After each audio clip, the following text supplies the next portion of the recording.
basmalah ya, tapi jangan diyakini bismillahirrahmanirrahimnya itu adalah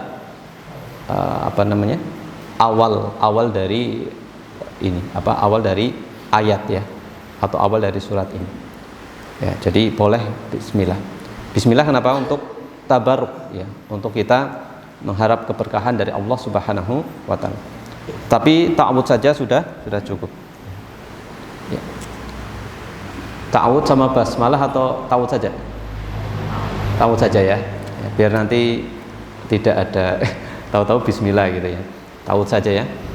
Kita mulai dari ta'awudz, kemudian langsung baca ayat 17.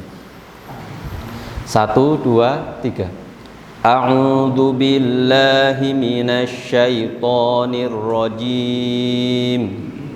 Afala yanzuruna ilal ibili kaifa khuliqat wa ilas samai kaifa rufi'at wa ilal jibali kaifa nusibat wa ilal ardi kaifa sutihat fadzakir innama anta mudzakkir lasta alaihim bimusaitir illa man tawalla wa kafar fayu'adzibuhu Allahul 'adzabal akbar inna ilaina iyabahum thumma inna alaina hisabahum.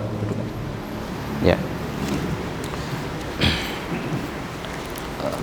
Berkata sahib tafsir Aisar At-Tafasir rahimahullahu taala, qala Allah taala afala yanzuruna ilal ibili kaifa khuliqat, yang artinya maka tidakkah mereka memperhatikan unta, bagaimana unta itu diciptakan ya.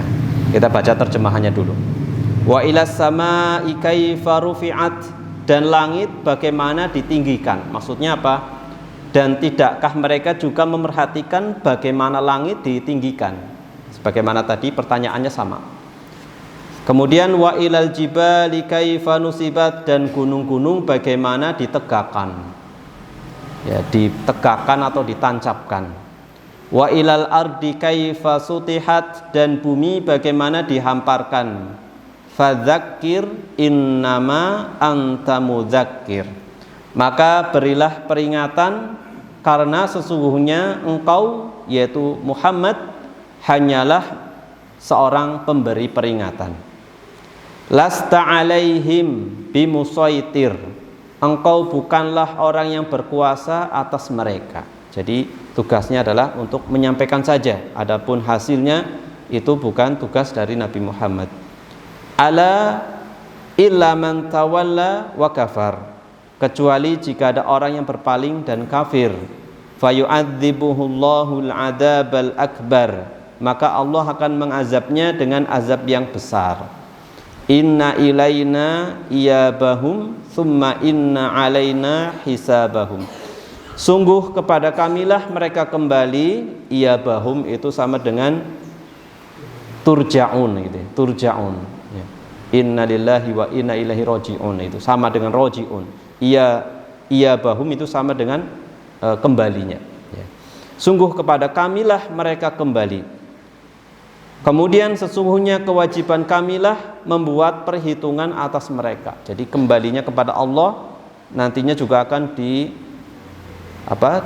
amal perbuatan mereka akan dihitung oleh Allah Subhanahu wa taala. Ini surat Al-Ghasyiyah sampai ayat terakhir, yaitu ayat 26.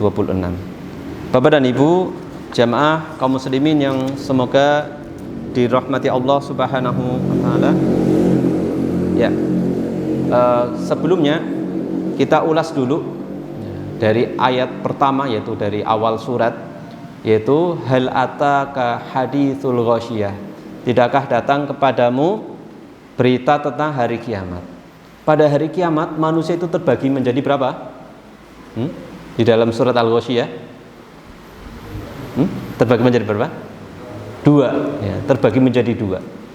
Yang pertama itu adalah manusia yang wujuhu yauma idzin khasyi'ah. Yang pertama, yaitu orang-orang yang wajah mereka itu tertunduk terhina. Ini golongan manusia pada hari kiamat yang pertama, yang tertunduk terhina, yang mereka usahanya sudah bekerja keras, lagi kepayahan dan terusnya mereka digiring ke neraka. Kemudian golongan yang kedua siapa? Yaitu orang-orang yang disebutkan oleh Allah wujuhu yauma idzin na'imah. Yaitu pada hari itu banyak pula wajah yang berseri-seri. Banyak wajah yang berseri-seri. Kenapa? Mereka ridho, puas dengan balasan dari Allah dengan sebab amal perbuatan atau amal ibadah mereka ketika di dunia. Mereka puas, akhirnya wajahnya berseri-seri.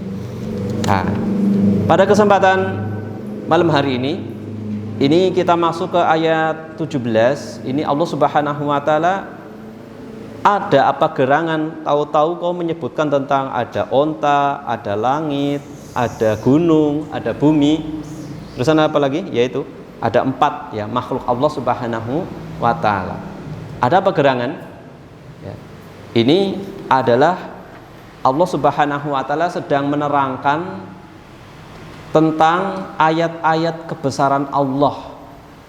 Ayat-ayat kebesaran Allah yang itu sangat kuat argumennya bagi orang yang mau berpikir akan adanya hari kiamat. Kan dari awal kan tentang hari kiamat ya.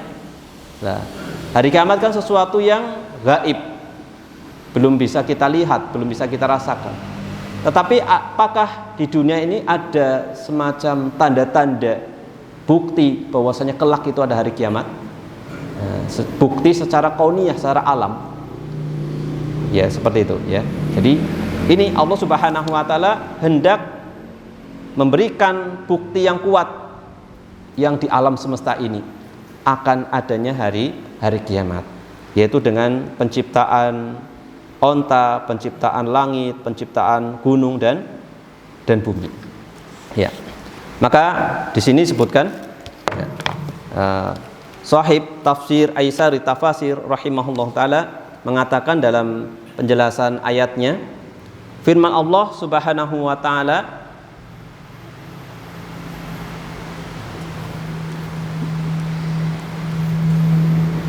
afala yang durun.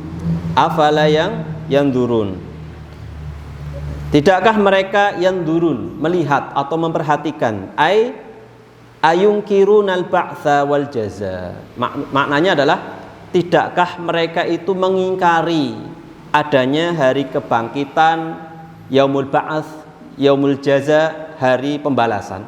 Tidakkah mereka mengingkari? Masih saja mengingkari. Afala yang durun, masihkah saja mereka mengingkari adanya hari kebangkitan, hari pembalasan? Wa ma a'addallahu li auliyaihi minan na'imil mukim, dan masihkah mereka mengingkari balasan-balasan Allah yang Allah sediakan bagi wali-wali Allah, bagi kekasih-kekasih Allah berupa apa? Kenikmatan-kenikmatan yang kekal abadi. Wa ma a'adda li a'daihi min adzabil jahim, dan kebalikannya, apa yang Allah siapkan bagi musuh-musuhnya berupa apa? Siksa yang begitu keras, siksa yang begitu besar, yaitu siksa neraka jahim. Ini. Apakah mereka masih mengingkari? Sedangkan Allah akan memberikan gambaran bukti akan adanya, bukti kauniyah akan adanya hari kiamat, yaitu yang disebut dalam surat ini adalah dengan Al-Ghasyiyah. Yaitu apa kemarin? Al-Ghasyiyah artinya hari kiamat. Kenapa disebut Al-Ghasyiyah? Taghsyan nas bi ahwaliha. Kenapa disebut Al-Ghasyiyah? Karena hari kiamat yang menyebabkan manusia itu bisa pingsan dengan sebab apa? Kengeriannya, huru-hara ketika itu. Nah, ini. Pingsan membuat orang semaput, subhanallah. Nah, ini saking ngerinya ya, saking ngerinya. Orang takut kan bisa apa ya? Sangat secara refleks kepada fisik ya, kepada fisik manusia itu, badannya kan bisa terpengaruh kan, orang takut ya, seperti itu, orang shock seperti itu ya. Ini jadi ini membuat pingsan, apalagi ini sangat ngeri sekali hari kiamat itu ya. Apakah mereka masih mengingkari hari kebangkitan, hari pembalasan, baik balasan bagi orang yang bertakwa ataupun orang-orang yang mengingkarinya ya. Afala yanzuruna nadrata i'tibar ya. Tidakkah mereka memperhatikan dengan memperhatikan perhatian untuk mengambil ibrah? Melihat di sini adalah memperhatikan untuk mengambil ibrah. Ada apa sih gerangan dengan ibil? Ibil itu apa? Ibil itu adalah unta ya. Subhanallah, di dalam bahasa Arab itu unta itu ada beberapa nama. Ada beberapa nama. Ada ibil, ada jamal, apa lagi? Ba'ir, apa lagi? Ada tahu? Ba'ir, apa? Al-badanata. Ya mungkin itu. Ada. Ternyata apa? Saya lihat tadi, untuk memahaminya juga saya sulit karena mungkin harus ke sana ya. Perhatikan ya. Yang ibil itu yang seperti apa itu? Ya. Sama semuanya unta bahasa Indonesianya, tetapi ternyata beda-beda. Yang ibil itu yang unta yang seperti apa gitu. Ya. Jadi, wallah alam tadi yang saya pahami ibil itu mencakup semua jenis ya, jenis unta itu ya ibil secara umum ya, seperti itu. Wallahu taala alam. Ya. Nanti ada jamal seperti itu. Ya, jadi kalau ada orang namanya Jamal, jangan dipanggil Indonesianya ya. Ya Jamal itu. Barangkali Jamal, ya kan indah gitu ya, cakep gitu. Ya, wallah alam. Nah, kembali sini Bapak Ibu, yaitu tidakkah mereka memperhatikan dengan perhatian yang perenungan yang bisa untuk diambil ibrah, pelajaran. Ilal ibil, kepada unta, kaifa khuliqat, bagaimana unta itu diciptakan. Wa ilas samai kaifa rufi'at, dan bagaimana langit itu ditinggikan. Wa ilal jibali kaifa nusibat, dan bagaimana gunung-gunung itu ditegakkan. Wa ilal ardi kaifa sutihat, dan bagaimana bumi itu dihamparkan. Kemudian kita ada rinciannya menurut beliau, kata beliau dijelaskan secara rinci di sini. Ya, fahal khalqul ibil ala tilka surah al-ajibah, apakah penciptaan unta yang dengan rupa yang begitu menawan, yang begitu menakjubkan itu, wadzaka ataskhir laha, dan keteraturan pengaturannya, ditundukannya unta itu yang begitu luar biasa ya. Wa ma fiha min manafi', dan manfaat-manfaat yang terkandung di dalam unta. It yushrab labanuha, di antara manfaatnya adalah diminum susunya, laban. Bahkan bisa menjadi apa? Bisa menjadi obat. Ya, susu onta. Ya, ini. Kemudian wayurkab dhuhruha, selain diambil air susunya juga bisa ditunggangi. Bahkan hewannya sangat kuat sekali. Ya, banyak kisah orang meninggal gara-gara mobilnya itu tabrakan sama onta. Ya. Di antaranya itu salah satu murid Syekh Al-Albani rahimahullah taala, yaitu kalau tidak salah itu Syekh Musa Al-Nasr rahimahullahu taala. Ya, Dr. Musa Al-Nasr rahimahullah taala, berapa tahun yang lalu ya, belum ada 5 tahun apa ya. Itu meninggal. Biasa beliau mengisi di Indonesia untuk para ustadz-ustadz di Indonesia. Itu kecelakaan juga seperti itu. Kecelakaan biasa atau ya. Ada yang lain, Wallahualam. Ya, jadi ada seperti itu. Menunjukkan apa? Unta itu kuat sekali. Wallahualam. Yang tadi saya agak lupa antara memang kecelakaan dengan unta atau memang kecelakaan biasa, wallahualam. Tapi ada berita-berita yang sampai seperti itu, ya, seperti itu. Kuat sekali, unta itu kuat sekali. Jadi mobil bisa kalau ketabrak bukan untanya yang mati, tetapi mobilnya yang bisa guling. Subhanallah. Subhanallah, ini luar biasa. Jadi kuat sekali unta itu. Jadi ditunggangi, ya, ditunggangi. Wa yuqal lahmuha, dagingnya juga bisa dikonsumsi. Ya. Wala la yadulu ala qudratil khalqi, ala qudratil khaliq, ala ihya'il mauta. Apakah bukti-bukti tentang penciptaan unta yang demikian itu tidak cukup untuk menunjukkan kuasa Allah untuk menghidupkan menghidupkan orang-orang yang sudah mati, gitu. Nah, ini saya pernah mendengar langsung. Waktu itu saya di Jogja, kemudian ternyata ada ustadz di situ mengisi tentang surat Al-Ghasyiyah. Beliau menceritakan tentang keunikan unta. Unta itu sangat pencemburu, ya. Itu sifatnya, sangat pencemburu, dan dia menjaga, senantiasa menjaga pasangannya itu, ya. Atau rombongan. Kalau rombongan itu, kalau yang jantan itu menjaga, ya. Pencemburu dan ternyata itu bukan pemarah langsung diluapkan, tetapi disimpan, dendam. Ada kisah, Bapak Ibu, ada kisah yang menarik, kata beliau hafizahullah taala. Itu di sana ada seorang pemilik onta yang sudah tahu karakter onta. Suatu ketika ibaratnya di-prank bahasa ini itu nge-prank, tapi pranknya bukan ke orang, tapi nge-prank ontanya sendiri. Ontanya ditampar, ya, ontanya ditampar. Setelah itu tidak langsung balas itu ontanya, tidak langsung balas. Terusan malam harinya si pemiliknya itu memang ada tenda, ya. Dia mempersiapkan di dalamnya itu bantal disusun, kemudian ditutup selimut, ya. Persis seperti orang sedang tidur di situ. Nah, setelah itu pemiliknya mengintai dari jauhan, memperhatikan. Ternyata ontanya itu masuk atau bahkan langsung menginjak-injak si tenda tadi. Wah, seperti itu, subhanallah. Puas enggak? Dendamnya sudah tersampaikan. Ya. Setelah itu ontanya mungkin kalau manusia senang sekali itu, ya. Setelah itu dia pergi, ternyata ketemu sama si pemiliknya tadi. Mungkin pikirnya kalau kita mungkin sing mau ki siapa? Iya. Subhanallah, kata beliau hafizahullah taala, ontanya langsung shock dan pingsan mati. Ini kejadian nyata karena beliau lama di Arab Saudi.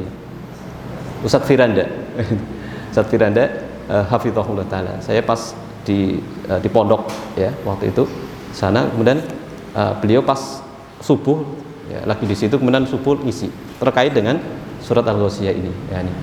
Mati itu subhanallah, ya. Ini keunikan onta, ya. Ya, terlepas ada kekurangan itu, ya, mungkin, ya, tapi onta adalah hewan yang paling banyak manfaatnya. Makanya Bapak Ibu, di dalam perintah untuk menyembelih hewan kurban itu surat apa? Ayatnya fasholli li rabbika wanhar, ya. Salatlah untuk Rabbmu dan sembelihlah kurban. Bapak Ibu, wanhar itu beda sama wadbah. Wadbah itu menyembelih. Kalau wanhar penyembelihan secara khusus, yang caranya itu ditusuk. Itu hanya dipergunakan untuk hewan onta. Nanti bisa browsing di YouTube, ya, cara menyembelih onta seperti apa. Tidak ditusuk memotong, tetapi tidak disembelih memotong, tetapi ditusuk bagian sini antara leher sama, ya, ginilah pas ini. Wanhar itu namanya nahar. Tetapi apakah perintah itu hanya perintah untuk kurban dengan onta? Tidak. Kenapa Allah menyebutkannya dengan onta? Karena Allah memberikan, dulu pernah, ya, disampaikan di sini, yang paling manfaatnya paling luas. Tetapi perintah itu juga mencakup hewan-hewan yang ukurannya di bawahnya. Disebutkan yang paling mulia ibaratnya. Nah, itu menunjukkan apa? Hewan yang istimewa sekali. Untuk menyembelih pun yang paling levelnya paling tinggi. Apa ada di Indonesia orang korbannya onta belum pernah jumpai, ya kan? Belum pernah jumpai, ya, seperti itu, ya. Belum pernah jumpai. Adanya di sini di kebun binatang untuk memang seperti itu. Belum ada yang korban onta belum ada. Tapi mungkin di Arab Saudi juga mungkin juga jarang juga, bisa jadi seperti itu. Jadi menunjukkan apa? Hewannya begitu istimewa. Ya. Kata Syekh Muhammad bin Shalih Al-Utsaimin, maka apa onta? Karena ketika itu hewan onta ini adalah hewan yang besar, yang paling sering bersama orang Arab ketika itu. Ya, ketika turunnya ayat ini adalah hewan besar yang paling banyak bersama, berinteraksi dengan manusia ketika itu. Nah, jadi untuk mendekatkan, dan itu gambaran itu biar, atau ini onta. Orang kafir Quraisy yang membangkang itu langsung ditunjukkan, itu loh onta. Bagaimana penciptaannya? Tidakkah kalian masih mengingkari? Lihatlah bagaimana agungnya penciptaan hewan yang bernama onta. Seperti itu. Ini. Jadi saya sempat bertanya-tanya, kenapa sih Al-Ghoshiyah kok onta seperti itu ya? Ini ternyata kurang lebih kandungannya itu seperti itu. Kemudian beliau melanjutkan, wahal khalqus samai bikawakibiha wa syamsiha wa qamariha. Sekarang yang kedua, makhluk yang kedua. Dan apakah penciptaan langit dengan segala isinya, baik itu bintang-bintang, matahari, bulannya, summa rafa'aha bi ghairi amadin. Kemudian Allah Subhanahu wa taala meninggikannya dengan tanpa apa? Dengan tanpa tiang. Coba sih. Langit itu kan ya tanpa tiang, enggak ada tiangnya. Subhanallah. Ini disebutkan di beberapa ayat Bapak Ibu tentang ya, tentang langit ini ya, tentang langit ini. Disebutkan di dalam surat Ar-Ra'd. Nah, itu juga bisa dilihat surat Luqman ya. Surat Luqman juga seperti itu. Allah Subhanahu wa taala berfirman di dalam surat Ar-Ra'd, Allahul ladzi rafa'as samawati bighairi amadin tarawnaha. Allah lah yang telah meninggikan langit dengan tanpa tiang. Tarawnaha, yang kalian bisa menyaksikannya. Seperti itu. Ini. Allah lah yang meninggikannya. Yad'amuha, yaitu yang tiang-tiang yang bisa menopangnya. Ternyata tidak ada satupun tiang yang menopangnya. Wala sanadin yusniduha, tidak ada sandaran yang bisa dijadikan sandaran. La yadullu ala qudratillahi ala ba'tsil mauta. Apakah yang demikian ini tidak menunjukkan akan kuasa Allah untuk menghidupkan, membangkitkan orang-orang yang telah meninggal? Ya. Ahya'a, hingga hidup lagi, liyuhasibahum wa yujziyahum, untuk dihisab dan untuk dibalas amal perbuatannya. Ini terkait dengan supaya berpikir orang-orang yang mengingkari adanya hari kiamat itu berpikir bagaimana penciptaan langit. Kemudian sekarang penciptaan apa selanjutnya? Gunung ya kan? Selanjutnya adalah penciptaan gunung. Ya. Kata beliau rahimahullah taala, wa hal nasab al-jibal ba'da khalqi turabiha wa ijadi sukhuriha la yadullu ala qudratillahi khaliqiha ala ba'thi ar-rahmi wa ihya'il ajzad al-baliyah kaifa syaa wa mata syaa. Demikian juga penciptaan apa? Gunung-gunung. Penciptaan gunung-gunung. Ya. Setelah Allah Subhanahu wa taala menciptakan tanah, kemudian menciptakan batu-batu, kemudian disusun menjadi gunung. Gunung kan kumpulan tanah dan batu. Ini tidak menunjukkan akan kekuasaan Allah untuk apa? Untuk membangkitkan manusia yang telah mati, membangkitkan orang-orang yang sudah hancur. Ya, seperti itu. Sedangkan gunungnya besar seperti itu aja bisa Allah Subhanahu wa taala ciptakan. Ya, apalagi manusia yang sudah dulunya pernah diciptakan kemudian dibangkitkan lagi, tentunya itu lebih mudah. Bapak dan Ibu jamaah yang semoga dirahmati Allah Subhanahu wa taala. Kata ulama, ya, gunung, kata Allah itu gunung itu sebagai pasak. Kemudian kata ulama, pasak bumi yang manclep, masuk ke tanah, ya masuk ke dalam bumi itu, dalamnya itu sama dengan tinggi gunung. Misalkan Gunung Slamet berapa mdpl, berapa meter di atas permukaan laut. Itu berarti ke bawahnya ini, ibaratnya pondasinya juga, pasaknya juga seperti itu. Subhanallah. Maka disebutkan tadi apa? Wa ilal jibali kaifa nusibat. Maka bagaimana gunung itu ditegakkan, ditancapkan. Ini disebutkan di dalam surat yang lain, yaitu surat An-Nahl ayat 15, ayat 16 sebutkan wa alqa fil ardi rawasiya an tamida bikum wa anhara wa subula la'allakum tahtadun. Dan Allah Subhanahu wa taala menancapkan gunung-gunung dengan kokoh ke dalam bumi supaya bumi itu tidak bergoncang. Kalau bumi bergoncang, otomatis manusia juga ikut goncang.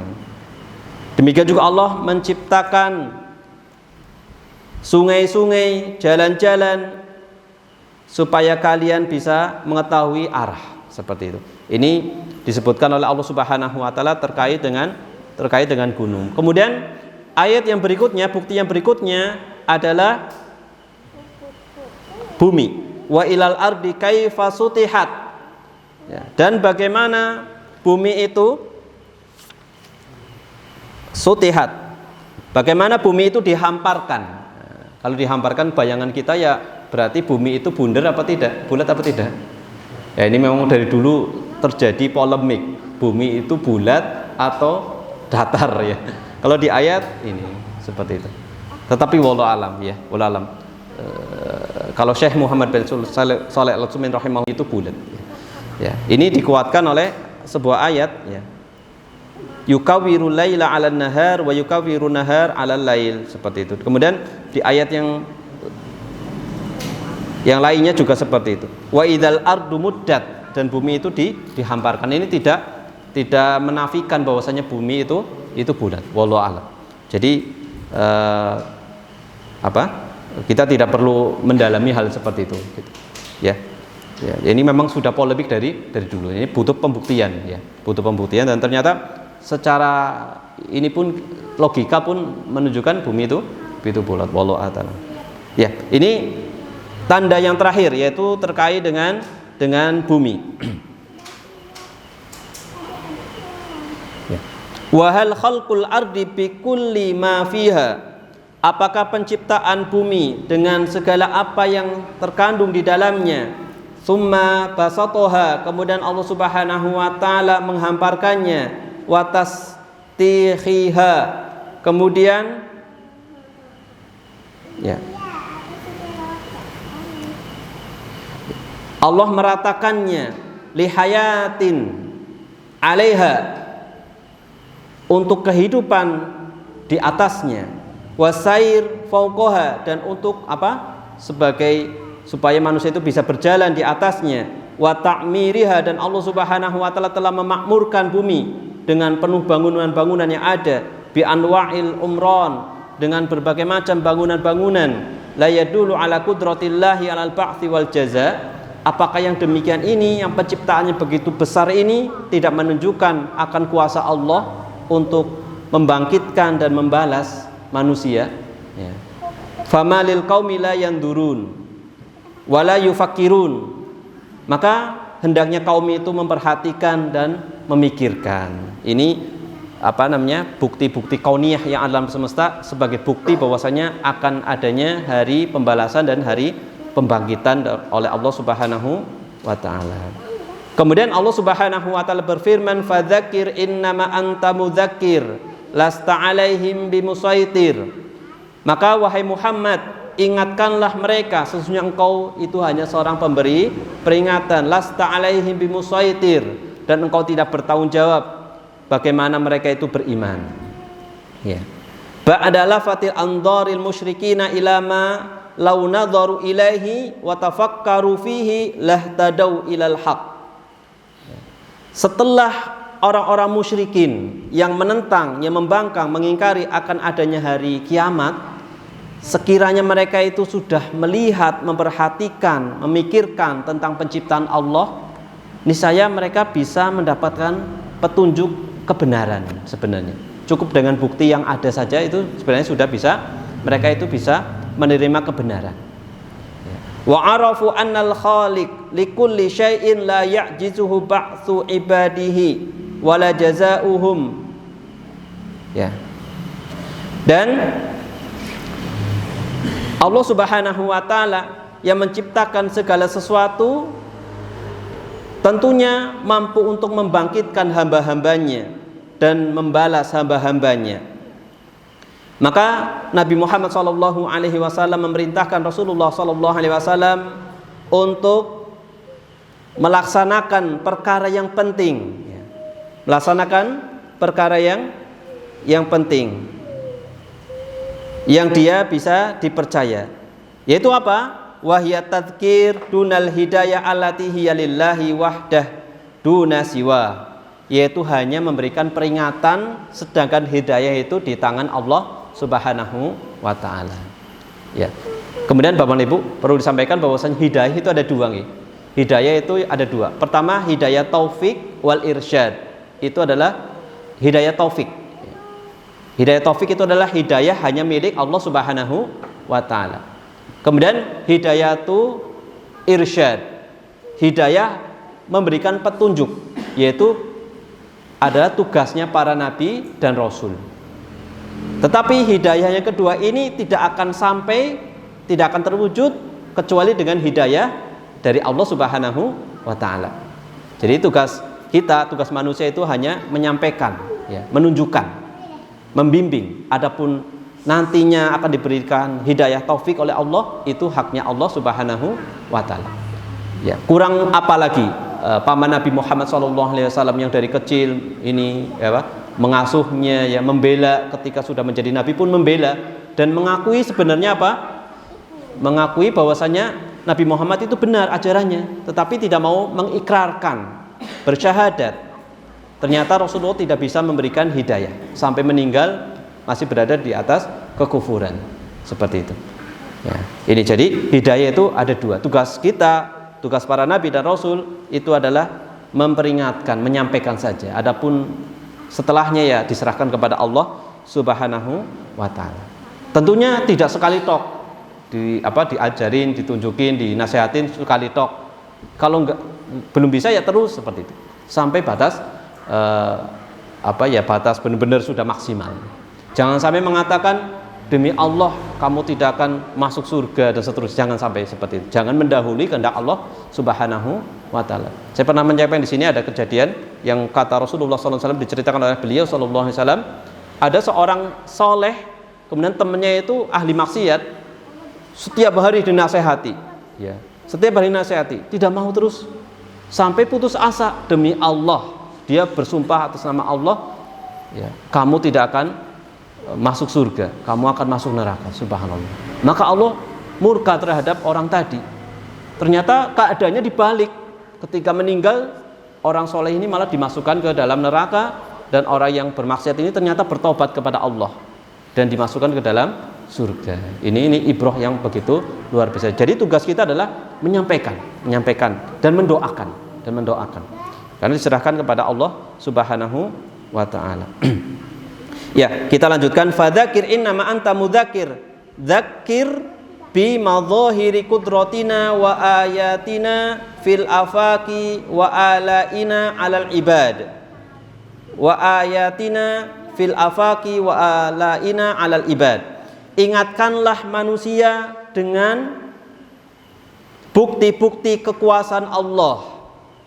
Ya, tanda-tanda ayat-ayat kebesaran Allah di alam semesta ini. Demikian juga nikmat-nikmat Allah yang Allah berikan kepada hamba diingatkan seperti itu.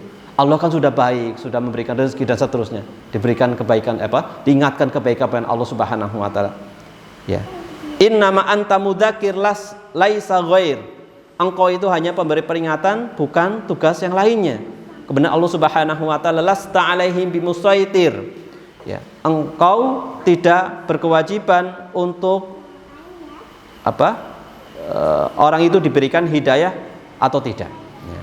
Bimusallid tajbirihim 'alal imani wal istiqomati. yaitu memaksakan orang itu harus menerima, harus beriman, harus istiqomah, jangan memaksakan. Tugasnya adalah menyampaikan. Kemudian Allah Subhanahu wa taala menutup surat Al-Ghasyiyah ini dengan beberapa ayat, yaitu 3 ayat. Yang terakhir, illa man tawalla wa kafar, kecuali orang yang berpaling dan orang yang kafir, fayu'adzibuhullahul adzabal akbar, lalu Allah Subhanahu wa taala akan menyiksa mereka dengan siksaan yang besar. Pertanyaan Bapak Ibu, adakah siksa yang paling besar? Adakah siksa yang kecil? Ada enggak? Ada. Kalau di dunia itu ada. Di dunia itu seperti sakit, musibah, itu juga siksaan. Tapi sebagiannya juga adalah sebagai ujian, cobaan. Ya, seperti itu. Atau permasalahan-permasalahan itu juga siksaan, tetapi siksaan yang kecil. Adapun siksaan yang paling besar hanya di akhirat, yaitu milik Allah Subhanahu wa taala. Lakin man tawalla 'anil iman, akan tetapi orang yang berpaling dari keimanan, fakafara bi ayatina wa rasulina, dan mengkufuri ayat-ayat kami dan rasul kami, waliqaina, dan hari kiamat, fayu'adzibuhullahul adzabal akbar wa huwa adzabul akhirah, maka akan disiksa dengan siksa yang besar, yaitu siksa akhirat. Kemudian firman Allah Subhanahu wa taala di ayat yang terakhir, inna ilaina iyabahum, sesungguhnya hanya kepada kami mereka akan dikembalikan, ruju'uhum ilaina la ila ghairina, kembali mereka kepada kami, tidak kepada selain kami. Ya. Summa inna alaina hisabahum la ala ghairina, kemudian kamilah yang akan menghisab mereka, bukan selain kami, kata Allah Subhanahu wa taala. Kemudian ditutup dengan perkataan beliau, ya, tafsir di sini sebutkan, wa min thamma saufa nujzihim al jazaa al-laik bihim, dari sini kami kelak akan membalas mereka dengan balasan yang sepadan dengan perbuatan mereka. Jadi balasan dari Allah itu sepadan, ya. Ya, maka disebutkan al jazaa'u min jinsil amal, balasan itu sesuai dengan jenis amalannya. Kama tadi nutu, dan sebagaimana kamu berbuat, maka kamu juga akan dibalas dengan balasan yang sepadan. Walidha fala yadurruka ya rasulana, maka tidaklah membahayakanmu wahai rasul kami, i'raduhum, mereka itu berpaling itu tidak merugikanmu sedikit pun. Jadi ketika seorang itu menasehati kemudian dia itu berpaling, tidak mau, ini tidak merugikan kita, ya. Jadi tidak perlu sakit hati, sudah serahkan kepada Allah, tidak merugikan diri kita. Ya. Wala tawallihim, berpalingnya mereka tidak merugikanmu. Wa hasbuka tadhkiruhum, cukup bagimu itu mengingatkan mereka. Famanihtada naja, siapa yang diberikan petunjuk, siapa yang mengambil petunjuk, maka dia selamat. Wa najatuhu linafsihi, dan keselamatan dirinya juga untuk dirinya sendiri.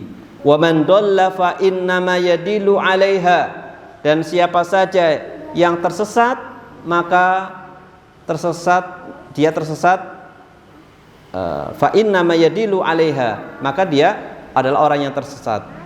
Id akibatu dolalihi wahil khusranut tam aidah 'alaihi, dan akibat dari kesesatannya itu adalah apa? Kesesatan yang sempurna itu kembali kepada orang tersebut. Ya, jadi kesesatannya itu kembali kepada dirinya, tidak kepada Rasulullah Shallallahu Alaihi Wasallam. Kalau mendapat petunjuk pun pahalanya juga, manfaatnya juga kembali kepada orang tersebut, dan orang yang mendakwahi itu mendapatkan pahala juga. Ya.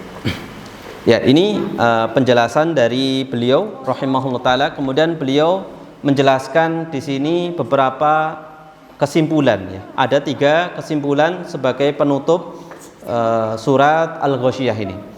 Yang pertama, takrirul ba'tsi wal jazaa'i bid-da'wa ilan nadhari ilal adillati al-mujibah lil imani bihi. Penetapan adanya hari kebangkitan dan hari pembalasan dengan mengajak untuk memperhatikan bukti-bukti yang berada di alam semesta ini. Yang bukti-bukti tersebut adalah menuntut seseorang itu beriman, mewajibkan seorang itu beriman. Kemudian yang kedua, bayanu anna da'iya ilallahi ta'ala muhimmatuhu ad-da'wah duna hidayatil qulub. Penjelasan di dalam ayat-ayat tadi, penjelasan bahwasanya seorang dai yang menyeru, mengajak manusia kepada jalan Allah, tugasnya itu hanya mengajak saja, bukan memberikan petunjuk orang itu hatinya itu menerima, karena itu urusannya Allah Subhanahu wa ta'ala, haknya Allah Subhanahu wa ta'ala. Fa innaha ilallah ta'ala wahda, yaitu petunjuk itu hanyalah milik Allah Subhanahu wa ta'ala. Kemudian yang terakhir Bapak Ibu jamaah yang semoga dirahmati Allah kaum muslimin rahimani wa rahmakumullah, bayanu anna masirul basyariyah ilallah, penjelasan bahwasanya tempat kembalinya manusia itu adalah kepada Allah. Wahya halun taqtadil imanu bihi ta'ala. Ini merupakan kondisi, keadaan yang menuntut, berkonsekuensi orang itu beriman kepada Allah. Wa ta'atihi, dan mentaatinya, tolaban lin najat, supaya dia itu selamat min adabihi, dari siksanya. Wal fauz bi rahmatihi, dan beruntung, bahagia, selamat dengan rahmat Allah Subhanahu wa taala. Wa huwa matlabu kulli aqilin, ini adalah cita-cita setiap orang yang berakal. Makanya tadi dalil-dalilnya, bukti-buktinya adalah sesuatu yang bisa dilogika, menunjukkan orang yang akalnya cerdas akan bisa menerima dan dia bisa beriman dengan seizin Allah. Lau annan nas yufakkirun, sekiranya manusia itu mau berpikir. Ya, maka banyak sekali afala yanzurun, afala tafakkarun, afala yatafakkarun, seperti itu. Ini kan mengajak manusia itu untuk berpikir. Allah Subhanahu wa taala mengajak manusia untuk berpikir. Ya, seperti itu. Wallahu taala alam bisawab. Ya, karena waktu yang sudah batasi kita sudah masuk waktu Isya, Bapak Ibu. Mohon maaf apabila ada hal yang kurang dan kesalahan, kami mohon maaf, dan terima kasih atas perhatian Bapak Ibu, kehadiran Bapak Ibu semuanya. Semoga Allah Subhanahu wa taala mencatat amal ibadah kita di sisi Allah Subhanahu wa taala dan membalasnya dengan sebaik-baik balasan. Demikian, terima kasih. Kita akhiri wabillahi taufik wal hidayah. Subhanakallahumma wa bihamdika asyhadu an la ilaha illa anta astaghfiruka wa atubu ilaik. Wa sallallahu ala Muhammadin wa ala alihi wa sahbihi wa baraka wa salam. Akhirul kalam alhamdulillahi rabbil alamin. Wassalamualaikum warahmatullahi wabarakatuh.